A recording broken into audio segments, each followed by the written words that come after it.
إن أول بيت نازل الذي ببكة مباركا وهدى للعالمين فيه آيات بينات مقام إبراهيم ومن دخله كان آمنا. قال الله سبحانه وتعالى: يا أيها الذين آمنوا قوا أنفسكم وأهليكم نارا. وقال رسول الله صلى الله عليه وسلم: لا يؤمن أحدكم حتى يكون هواه تبعا لما جئت به.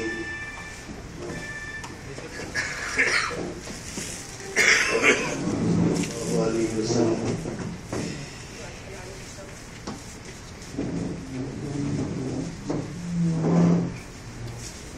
میرے محترم دوستوں، عزیزوں،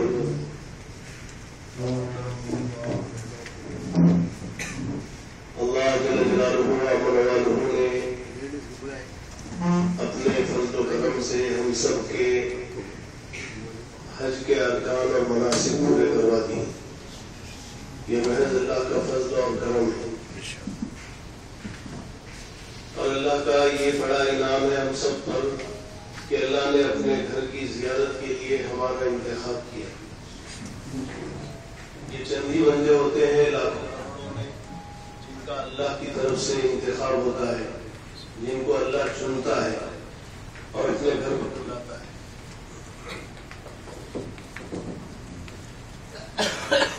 یہ اللہ کا وہ عظیم الشان گھر ہے جس گھر کی عظمت اور جس گھر کی تعظیم اللہ نے بیان فرمائی. ان اول بیت وضع للناس، روئے زمین پر یہ پہلا گھر ہے جو انسانوں کے لیے بنایا گیا. للذی ببکۃ مبارکا وہدی للعالمین، یہ گھر مکہ میں ہے. ببکۃ، اس شہر کو اللہ نے کسی جگہ مکہ کہا، کسی جگہ مکہ کہا، کسی جگہ ام القریٰ کہا، اور کسی جگہ بلد امین کہا.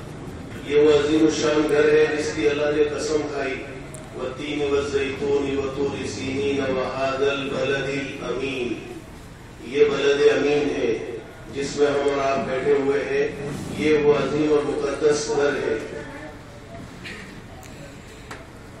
مبارکا وہدی للعالمین، یہ پہلا گھر ہے روئے زمین پر، اور اللہ نے اس کو برکتوں کا مرکز بنایا ہے اور ہدایت کا مرکز بنایا ہے.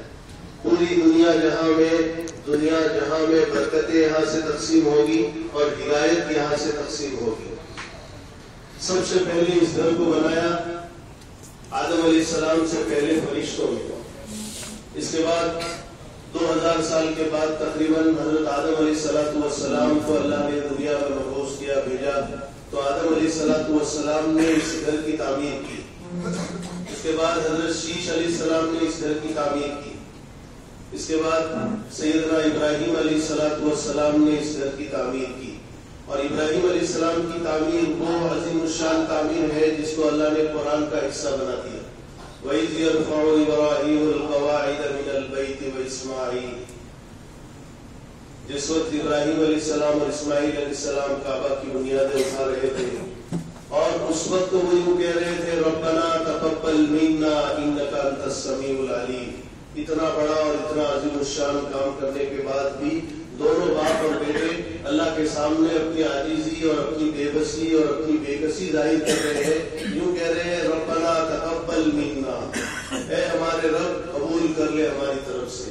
انک انت السمیع العلیم، بے شک تو سننے والا بھی ہے اور جاننے والا بھی. بڑے سے بڑا کام کر کے بھی اور بڑی سی بڑی قربانی دے کر بھی اور بڑے سے بڑا دین کا کام کر کے بھی آدمی کو اپنے آپ کے اندر تواضع لانی چاہیے کہ اللہ تو قبول کر لے. اللہ نے قبول کر لیا تو آسان ہے، اللہ نے قبول کر لیا تو کامیاب ہے. تو ابراہیم علیہ السلام کی تعمیر کے بعد قوم عمالقہ نے تعمیر کی، قوم جرہم نے تعمیر کی، اور اس کے بعد پھر آپ صلی اللہ علیہ وسلم کی جد امجد حسین بن کلاب نے تعمیر کی.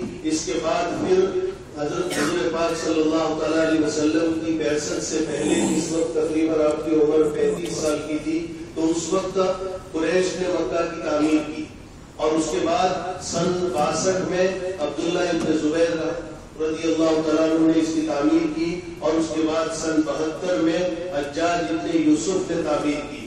یہ 10ویں یا 11ویں تعمیر تھی حجاج ابن یوسف کی، جو آخری تعمیر ہے جو اس وقت ہے۔ اس کے بعد پھر ہارون رشید کا زمانہ آیا، تو ہارون رشید نے سوچا کہ میں اس کو نئے سرے سے تعمیر کر دوں۔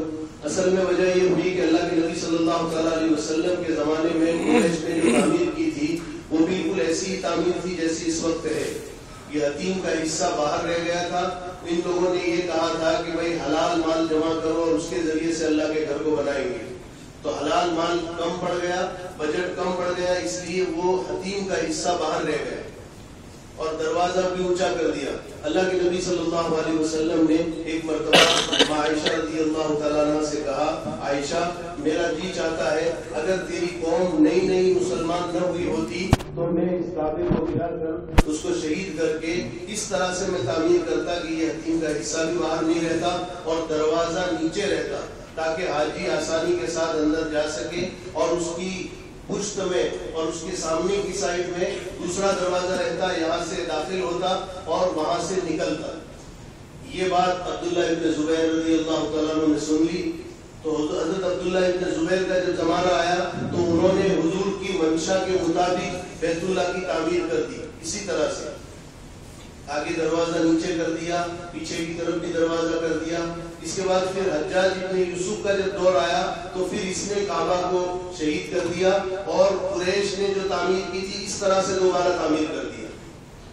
پھر حجاج ابن یوسف کے بعد ہارون رشید کا زمانہ آیا، تو ہارون رشید نے سوچا کہ میں اس کو اللہ کے نبی صلی اللہ علیہ وسلم کی منشا کے مطابق بنا دوں۔ تو اس زمانے کے جو بہت بڑے عالم تھے، محدث تھے، امام مالک رحمۃ اللہ علیہ، اللہ انہیں فرمائے، امام مالک رحمۃ اللہ علیہ نے کہا کہ اب بیت اللہ کو گرانا حرام ہے،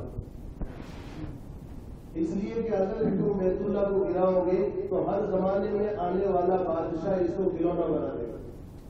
ہر آدمی اپنی مرضی اور اپنی منشا کے مطابق اس کو گرا کر پھر نئے سرے سے بنانا شروع کر دیا۔ تو اس وقت انہوں نے روک لگا دی، اور اس وقت کے بعد سے وہی ہے، تعمیرات اس کے اوپر ہوتی رہی، مرمت ہوتی رہی، لیکن اصل بنیادوں سے آج تک پھر نہیں بنا۔ تو یہ اللہ کا وہ عظیم گھر ہے جس کی اللہ نے قرآن میں تعریف بیان کی، اور جس کو پہلا گھر کہا، جو ہدایتوں کا اور برکتوں کا مرکز ہے۔ اور پھر یہاں آنے والے وہ مبارک اور خوش قسمت لوگ ہیں جن کو اللہ نے دعوت دے کر بلایا۔ ایک بادشاہ اگر کسی قافلے کو اور کسی مجمع کو اپنے گھر پر دعوت کے لیے بلائے تو یہ آدمی کتنا خوش ہو جاتا ہے، اور کیسا بولا نہیں سماتا کہ بادشاہ کے یہاں دعوت ہے، شاہی دعوت ہے، یہ شاہی دعوت ہے، یہاں جتنے آئے ہیں جن کنٹریوں سے آئے ہیں یہ شاہی دعوت پر لبیک کہہ کر آئے ہیں۔ حضرت ابراہیم علیہ السلام نے جب بیت اللہ کی تعمیر مکمل کر دی، اللہ نے کہا میرے خلیل آواز لگاؤ اور میرے بندوں کو یہاں بلاؤ۔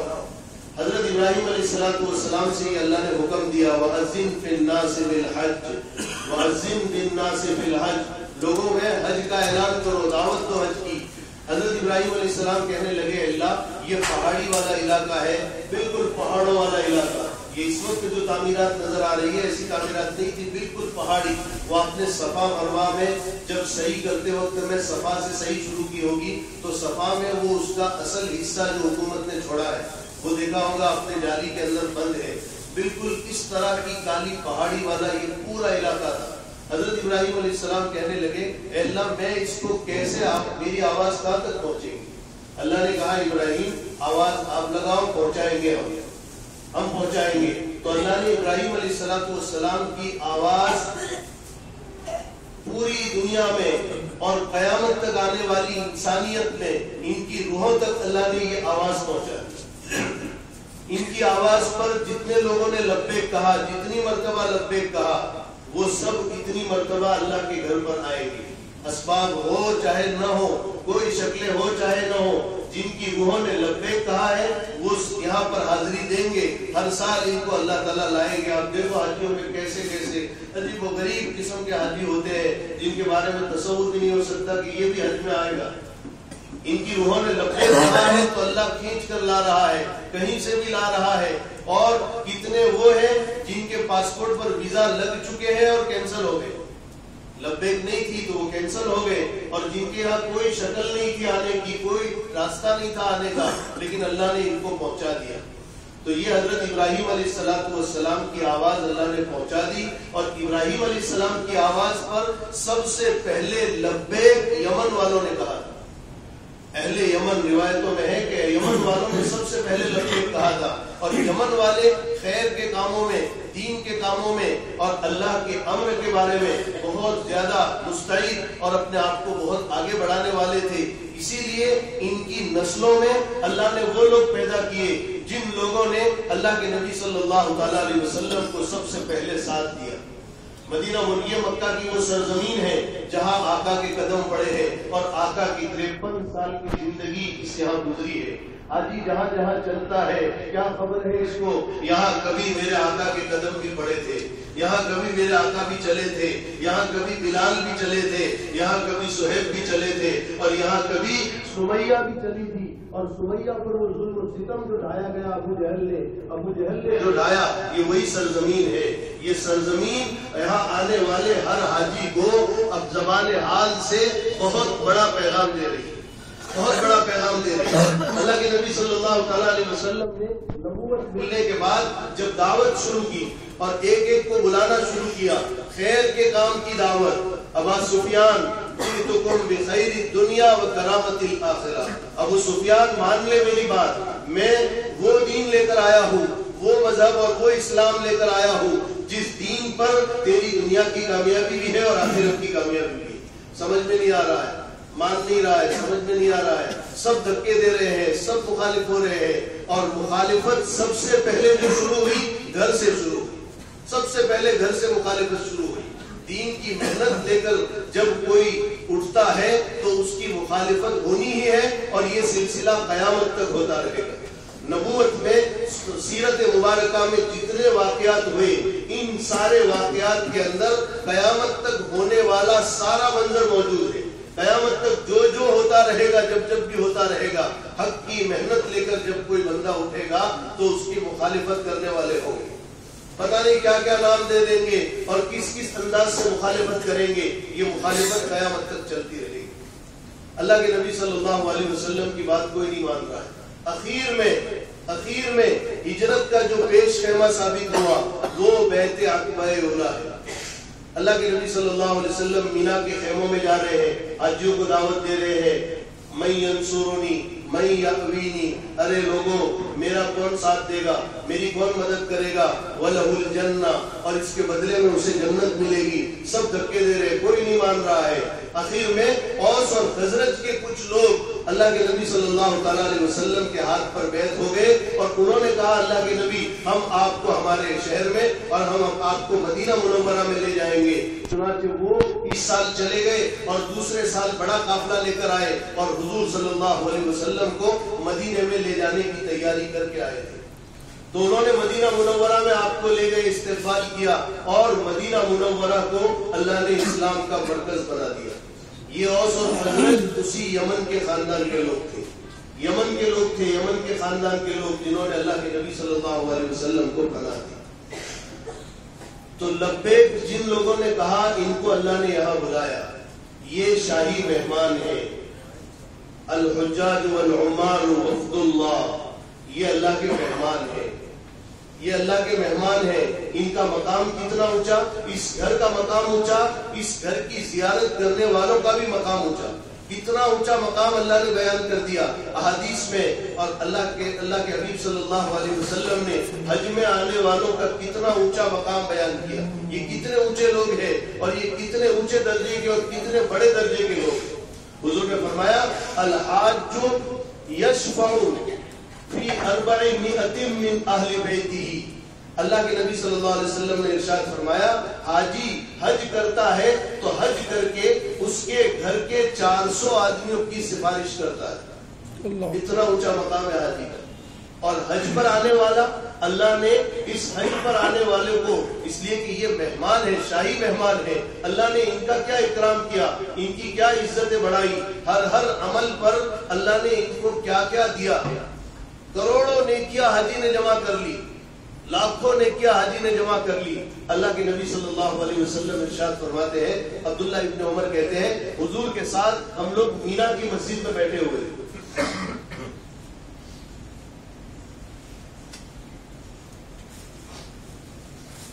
ایک آدمی آیا من الانصار ورجل من ثقیف، ایک ثقیف کا آدمی تھا اور ایک انصار کا آدمی تھا. یہ دونوں آئے. عبداللہ ابن عمر کہتے ہیں ہم صحابہ اللہ کے نبی صلی اللہ علیہ وسلم کے آس پاس بیٹھے ہوئے تھے. وہ دونوں قریب ہوئے، گویا کوئی مسئلہ معلوم کرنے کے لیے، کوئی بات پوچھنے کے لیے آئے تھے. اللہ کے نبی صلی اللہ علیہ وسلم نے ارشاد فرمایا، اے انصاری اور اے ثقیفی، اگر تم کہو تو وہ بات میں بتا دوں جو تم پوچھنے کے لیے آئے ہو، یا تم چاہو تو تم سوال کرو اور تم پوچھو. اللہ نے آپ کو وہ بات بتا دی. یہ دونوں آدمی کیا سوال لے کر آئے ہیں. اللہ کے نبی صلی اللہ علیہ وسلم نے جب یہ بات ارشاد فرمائی تو ان دونوں نے یہ کہا کہ اللہ کے نبی صلی اللہ علیہ وسلم آپ بتا دیجیے. تو حضور نے فرمایا تم دونوں یہ پوچھنے آئے ہو اللہ کے نبی، ایک آدمی اپنے گھر سے نکلتا ہے اللہ کے گھر کے بیت اللہ کے ارادے سے، تو اس کے گھر سے بیت اللہ کی طرف آنے پر اسے کیا ملے گا؟ بیت اللہ پر آنے کے بعد جب طواف کرتا ہے تو اس طواف پر اسے کیا ملے گا؟ طواف کے بعد 2 رکعت واجب الطواف پڑھتا ہے، اس پر اسے کیا ملے گا؟ اس کے بعد صفا مروہ کی سعی کرتا ہے، اس پر کیا ملے گا؟ اور اس کے بعد پھر یہ عرفات میں جاتا ہے، عرفات سے پھر مینا جاتا ہے، مینا سے عرفات جاتا ہے، عرفات سے مزدلفہ، اور پھر قربانی کرتا ہے، اس پر اسے کیا ملے گا؟ انہوں نے کہا والذی بعثک بالحق، اس ذات کی قسم جس نے آپ کو حق کے ساتھ بھیجا ہے، ہم یہی بات پوچھنے کے لیے آئے تھے. اللہ کے نبی صلی اللہ علیہ وسلم نے ارشاد فرمایا، سنو، جب آدمی اپنے گھر سے حج کے ارادے سے نکلتا ہے تو اس کی اونٹنی جب بھی قدم اٹھاتی ہے اور جب قدم رکھتی ہے تو اس کے قدم اٹھانے پر اور اس کے قدم رکھنے پر اللہ کے فرشتوں کا قلم جاری رہتا ہے اس کی نیکیاں لکھنے میں. اور اس کے بعد جب یہ بیت اللہ پر آتا ہے اور طواف کرتا ہے اور طواف کے بعد 2 رکعت واجب الطواف پڑھتا ہے تو اس کی 2 رکعت پڑھنے پر کعید کے رقبۃ من بنی اسماعیل، بنو اسماعیل، خاندان بنو اسماعیل کے غلام کو آزاد کرنے کے برابر. یہ غلام لاکھوں روپے کا ملتا تھا، لاکھوں روپے کا غلام خرید کر آزاد کرنے کے برابر ثواب ہے 2 رکعت. اس کے بعد جب صفا مروہ کی سعی کی تو صفا مروہ کی سعی پر کیا ملا؟ کعید کے 70 رقبہ، 70 غلاموں کو آزاد کرنے کے برابر ثواب ملا. 70 غلام لاکھوں روپے کے ہو جائیں گے، کروڑوں روپے. 70 غلام آزاد کرنے پر. اور پھر جب عرفات گیا، اللہ اکبر، جب عرفات گیا، عبداللہ ابن عباس رضی اللہ تعالیٰ عنہ اپنے بیٹوں سے کہا کرتے تھے، یا بنی اخرجوا من مکہ الی عرفۃ حاجین مشاۃ. میرے بیٹو جب بھی حج کرو، حج کے موقع پر بیت اللہ سے، مکہ سے مینا اور مینا سے عرفات جاؤ تو پیدل جانا. اس لیے کہ میں نے رسول اللہ صلی اللہ علیہ وسلم سے سنا ہے کہ جو حاجی پیدل مینا سے عرفات جاتا ہے، لمبا تو ہے راستہ لیکن اس کے پیدل جانے پر کتب اللہ لہ 700 حسنہ، اللہ اس کے ایک قدم چلنے پر 700 نیکیاں لکھ دیتا ہے، 700 نیکیاں. اور مثل حسنات الحرم، حرم کی نیکیوں کی طرح. سائل نے پوچھا وما حسنات الحرم، اللہ کے رسول صلی اللہ علیہ وسلم حرم کی نیکیاں کیا ہے؟ آپ نے فرمایا بکل حسنۃ 100,000 حسنہ، ایک نیکی کا ثواب 1,00,000 کے برابر، ایک نیکی کا ثواب 1,00,000 کے برابر. اور ایک قدم چلنے پر 7 لاکھ نیکیاں، 70,000 نیکیاں. تو پھر اس کو ضرب لگا دو کتنی ہو جاتی. اس کے بعد پھر یہ جب 2 رکعت نماز پڑھ لیتا ہے، اس کے بعد جب یہ عرفات سے مزدلفہ آیا اور عرفات کے میدان میں جب یہ پہنچا، عرفات کے میدان میں اللہ نے، حدیث شریف میں ہے، اللہ سبحانہ و تعالی